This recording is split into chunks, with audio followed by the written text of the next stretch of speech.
Hello guys, welcome back. In this video let's explore mirror and duplicate tools. These tools will help us in modeling one half of the model and the rest of the half is replicated by the workflow itself. So to start with, I'm creating this grid monkey. For that I press shift A and then choose the monkey, and then I'm going to delete the half of the model here. Press tab and then select the face component by pressing 3 and then delete one of the half of the model, and I'm going to delete the faces, and then you got this. So I've got this model here. I'm going to duplicate this. For that I will choose this tool called duplicate, and then we have one more option called duplicate linked.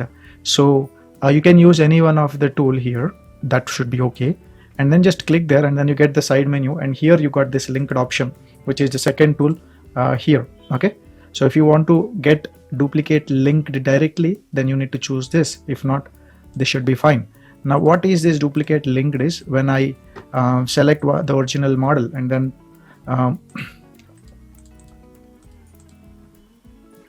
select the vertex points and start moving it, and you should be able to see the change is seen in the duplicate model. That is what the linked tool is about. So I'm going to delete this and I'm going to apply this duplicate linked, or press Alt D. So press Alt D and then just click it there, and then you have this the object. Then go to the tool called mirror. We have interactive mirror, which is Control M. So I can press I can select the model, press Control M, and then immediately press X on the keyboard to mirror on the X axis. Now you can select the model here, press tab, select the vertices, and then you should be able to see the second half of the model is achieving the same what you are doing on the right side. The other tools are like we have a mirror tool. A mirror on the global X will generally mirror on that other side. Okay, so you need to just select that and then just mirror on the global side.